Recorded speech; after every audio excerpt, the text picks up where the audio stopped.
Here's why TikTok should be banned worldwide.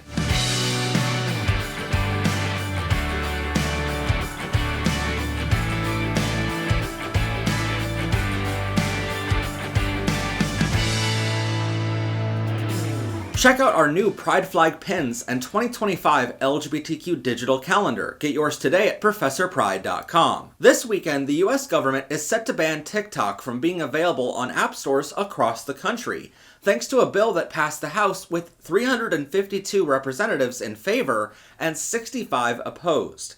Keep in mind, our government can't even agree on sending money to the victims of the California forest fires, so that alone should tell you this is probably a bigger deal than you think it is. And while many people claim this to be a ban on their free speech, it's really something that many of us have been wanting for a long time now, because of the threats it poses to everyone, not just its own users. Now, before I dive into this too much, I want to preface this and say, yes, Americans do have a right to freedom of speech, but that doesn't mean you can say whatever you want to. For example, if you yelled fire in a crowded theater, you technically have the right to yell it, but freedom of speech is much different than freedom from consequences.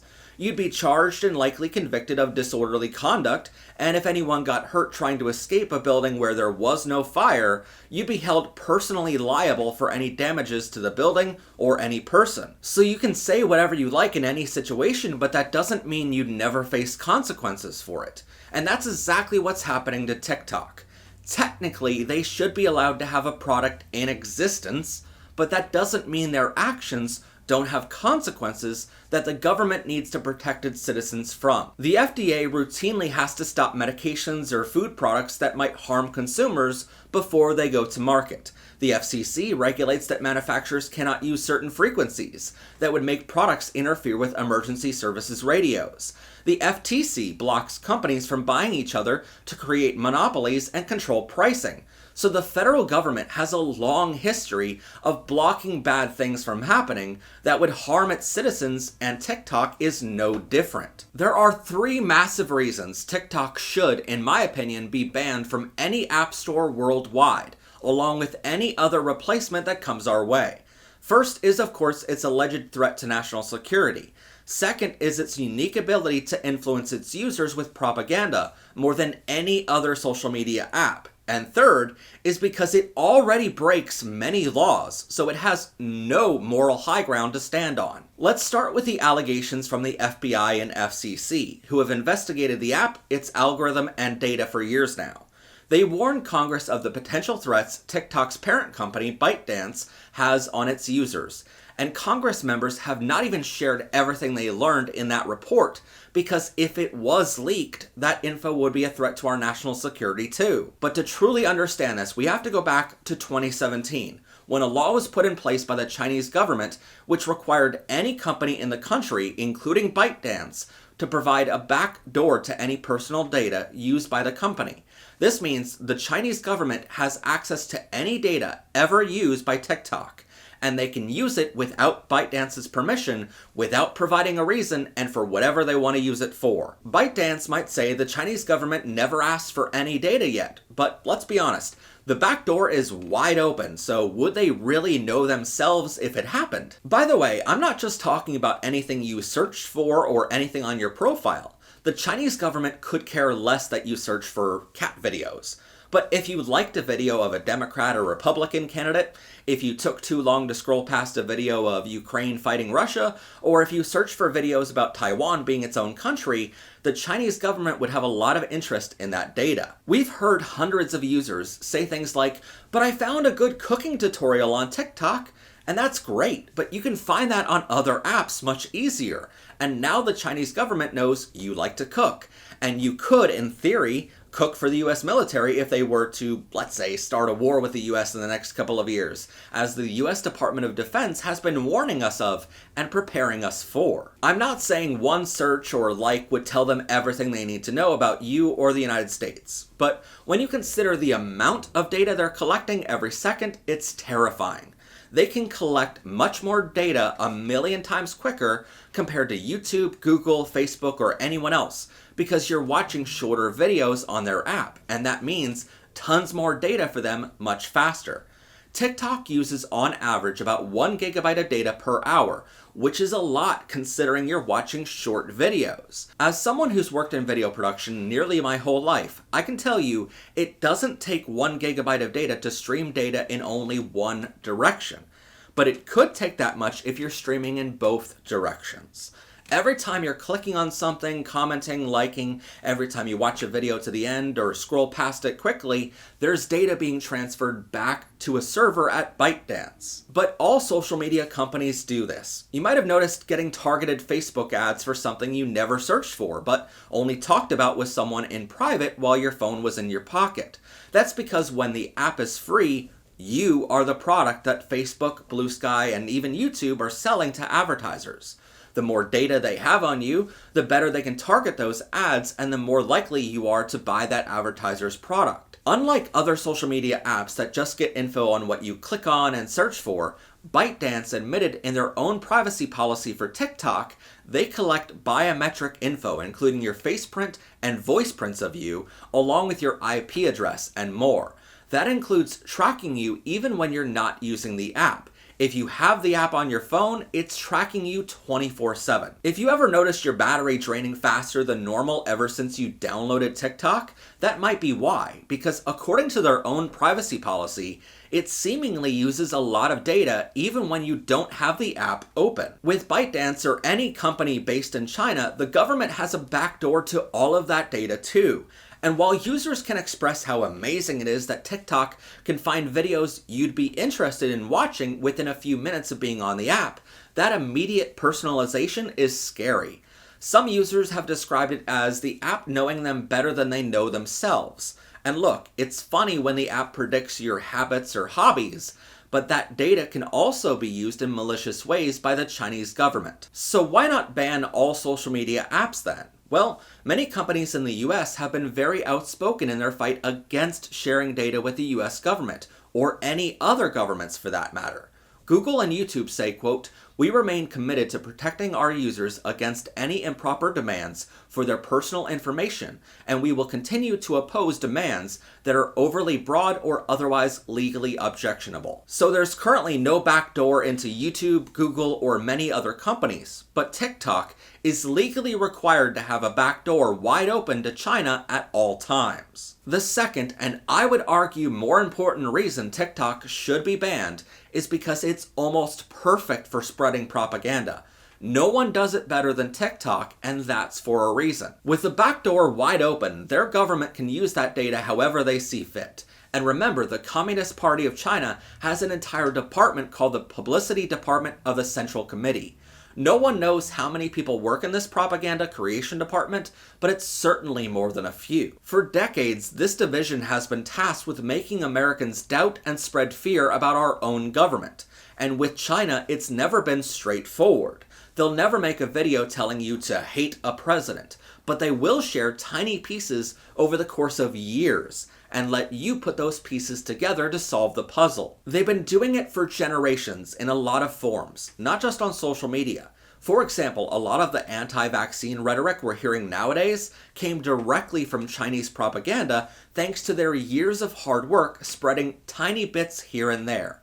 China has always fought wars by playing the extremely long game, mostly through propaganda that historically looked a lot like TikTok. For an example of this on TikTok, though, I really liked a few videos from Representative Jeff Jackson, who tried pulling back the curtain on government in his videos, showed us how laws really get passed and how efficient government can be.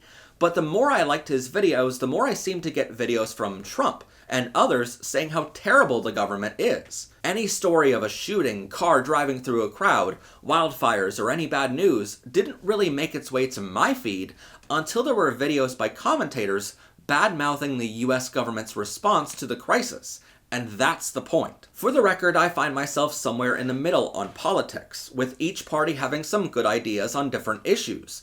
But the more I uploaded LGBTQ content for my own channel, the more I got purely Democrat videos ripping down Republican policies on finances, the border, and more, most of which had nothing to do with Republicans' terrible stance on gay rights. We are all witnesses to this propaganda in action. when Hamas invaded Israel, slaughtered thousands of men, women, and children, and took 251 children, women, and elderly people hostage, Facebook and YouTube were covering it all over. But on TikTok, all I saw were videos from Hamas and Iran's propaganda machine, claiming they were the victims. Keep in mind, 39% of 18 to 29-year-olds get their news from TikTok. So that propaganda is all they saw.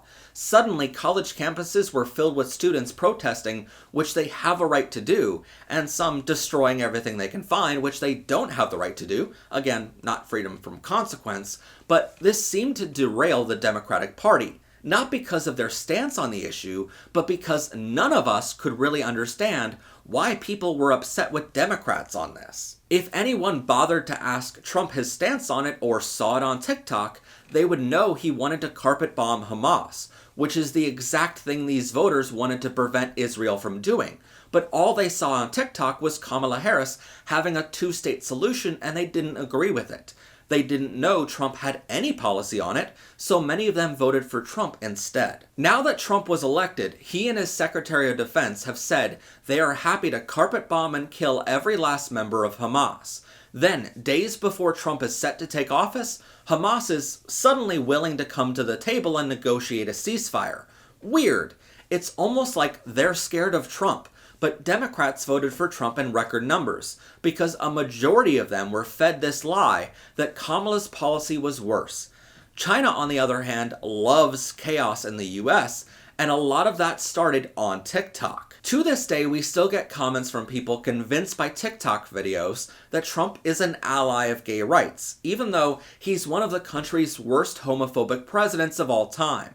But couple the dopamine levels users get from scrolling through short-form videos and an algorithm as powerful as TikTok's, and it's easy to convince anyone of anything. You might get videos from Democrats or Republicans, but chances are, the more you watch, the more you'll see tiny bits and pieces tearing the other side down.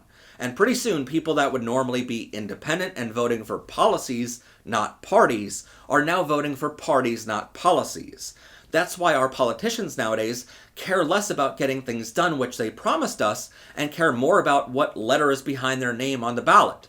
And that's thanks to impressive propaganda efforts and terrifyingly powerful algorithms. Hosts like John Oliver on Last Week Tonight argue he doesn't have TikTok on his phone because he doesn't trust it, but we shouldn't ban something because of a potential threat at our doorstep. But I would argue the threat is already in our house, and TikTok has already arguably broken many US laws. TikTok's parent company wants to stand behind free speech and say they should be allowed to operate. But if you're not playing by all of the rules, you're a hypocrite for claiming to be a victim of one of them. For many years, TikTok has allowed their users to upload anything and everything to their platform. You can see entire movies, TV shows, YouTube videos, or many other forms of media on TikTok without paying a penny to the original creators. If you wanted to use a copyrighted song in your video, no problem on TikTok, but YouTube, Facebook, and every other app that has to comply with international laws won't let you use copyrighted songs without paying for it first. Because of this, YouTube, Facebook, and other apps are at a significant disadvantage, and it could be argued this is against FTC fair business practices. We've had our content re-uploaded hundreds of times on TikTok, and each time we had to fight incredibly hard to prove we own our own copyrighted material. Even then, sometimes TikTok says we don't own our own copyrighted content, even though we can prove that we recorded it. You might argue a large studio doesn't really need that penny or two from you watching their movie in 20 parts on your For You page, but those pennies add up, and smaller creators do need that money to survive. No matter what, it's theft from the original creator, and it's against the law. There's a reason copyright protection exists in every country on Earth besides one: China. It's the only country that does not uphold US copyrights, patents, or trademarks. They somehow think they are above the laws of the world. And while yes, we have gotten infringing content taken down from TikTok, it was only after hours of work each time it happened, and we had to find the re-upload in the first place. For context, YouTube, which adheres to international laws, uses an automatic AI system and notifies us if any portion of our content is re-uploaded or used. We can then submit a copyright takedown request in seconds, not hours. The truth is, TikTok is a lawless wasteland of re-uploaded videos, music, and content stolen from the original creators around the world. I would argue it's not a matter of what if ByteDance breaks the law in the future, or what if they spy on us, but rather it's a matter of stopping them from breaking our laws currently. And look, I never thought I would agree with Donald Trump on anything. Sure, he wants TikTok to survive now, just because he got billions of views, but he was originally right on one thing. TikTok should be banned. Dozens of other countries have already banned it, from Afghanistan, Canada, UK, Denmark, France, Norway, Latvia, Iran, India, Taiwan, New Zealand, Netherlands, Somalia, Austria, Australia, Belgium, Pakistan, Nepal, Indonesia, Estonia, and oh yeah, China. Yes, the country saying America should have free speech and allow TikTok to exist is also the same country which banned the exact same app from their own citizens and also bans free speech entirely.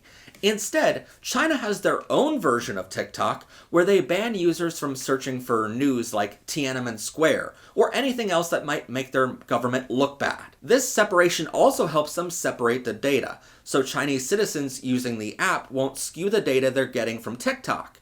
But my question is, why should we allow a Chinese app to be used that China does not think is safe enough for its own citizens to use? You can make the argument that this is about free speech, but that's not how free speech works.